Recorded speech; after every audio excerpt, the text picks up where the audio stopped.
Fala galera, eu sou o Matheus, eu sou o criador do canal Decode Cripto. Para você que quer desmistificar o universo das criptomoedas e começar com o pé direito dentro desse ecossistema, vem comigo.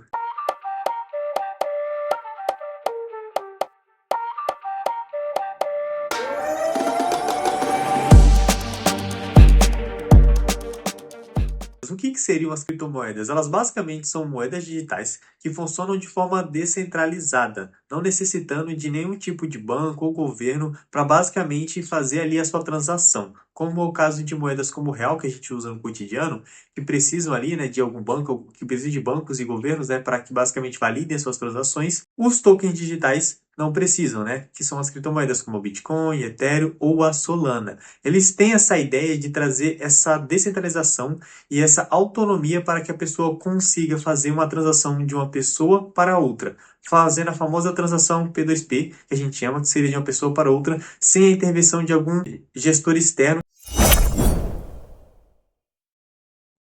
E agora eu vou explicar um pouco mais sobre como as criptomoedas funcionam. Elas funcionam basicamente atreladas ao princípio de uma blockchain. O que seria uma blockchain?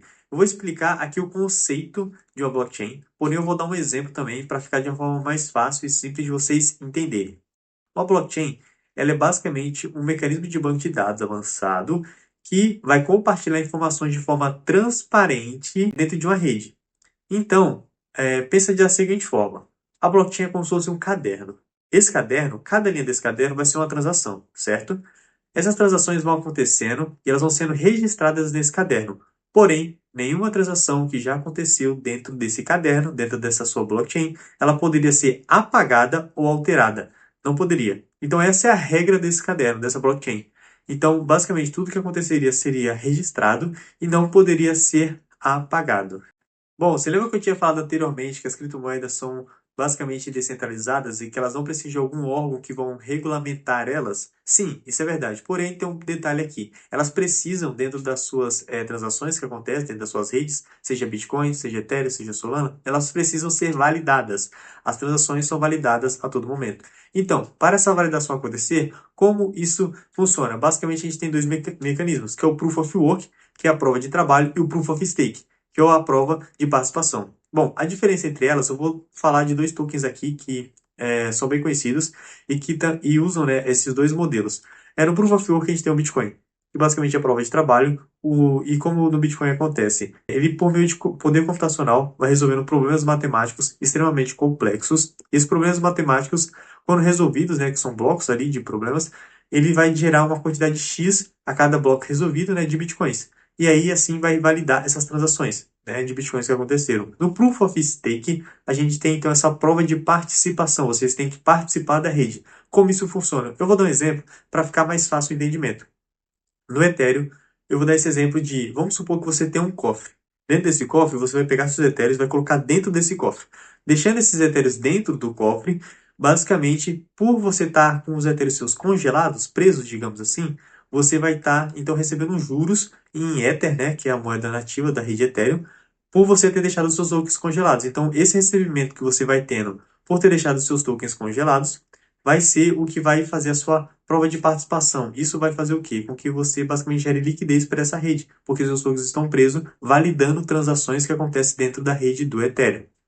Bom, e agora eu vou dar aqui alguns exemplos de tokens famosos que a gente tem dentro do mundo da criptografia. Eu vou começar falando um pouco mais sobre o Bitcoin, né, que foi o primeiro token que surgiu.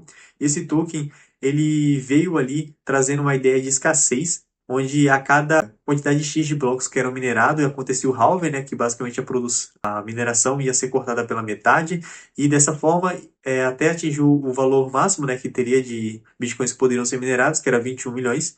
A grande maior parte desses bitcoins já foram minerados, e a gente então tem esse conceito de escassez, né? E também porque o Bitcoin foi o primeiro, o precursor desse movimento, a gente tem então uma maior valorização e apreço por esse ativo em si.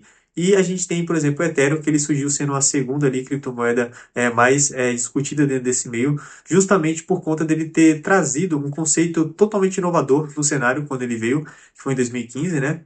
Trazendo esse conceito de contrato inteligente. E o que seria um contrato inteligente? Vou dar um exemplo para ficar mais fácil o entendimento de todos, que é basicamente como se você tivesse duas partes que vão negociar um serviço, por exemplo, um produto. E, bom, na hora que eles fossem fazer essa negociação, eles não fossem precisar de um cartório ou de algum advogado para basicamente validar esse acordo que eles estão fazendo. Então, como é que funcionaria isso? Eles basicamente entrariam dentro da rede Ethereum, que é uma plataforma centralizada, né? E você fazeria um contrato onde você deixaria de garantia Ethereums. Por exemplo, 10 Ethereums cada parte. A parte que está querendo receber o serviço e a parte que está interessada em fornecer o serviço. Ambos deixariam 10 Ethereums. Se caso o contrato fosse rompido, obviamente a parte que saísse perdendo iria receber os Ethereums. E se caso o contrato fosse finalizado com sucesso, ambas as partes recebessem um serviço ou produto negociado dentro desse contrato, o contrato seria apenas finalizado e os Ethereums seriam devolvidos para ambas as partes. Então é assim que funcionaria um contrato inteligente, não necessitando ali de algum órgão regulamentador ou de algum advogado para basicamente validar se aquela transação aconteceu, se aquele serviço foi fornecido da forma correta. Então assim que seria basicamente um contrato inteligente, ele funcionaria dessa forma. Bom, e se eu fosse dar uma dica aqui para quem quer começar no mundo de criptomoedas, eu recomendaria você basicamente criar uma carteira digital totalmente gratuita. Você pode criar, por exemplo, na Trust Wallet, que é uma carteira que eu particularmente uso, né?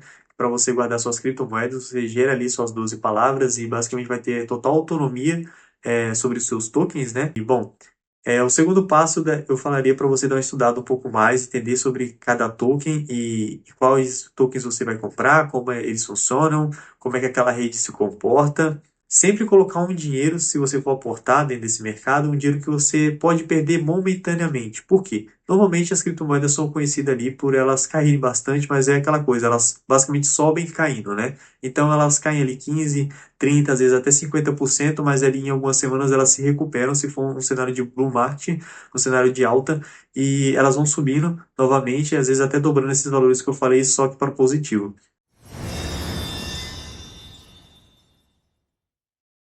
Bom, pessoal, então era isso sobre o vídeo aqui introdutório sobre as criptomoedas. Tentei explicar um pouco dos conceitos aí básicos que a gente tem dentro desse cenário.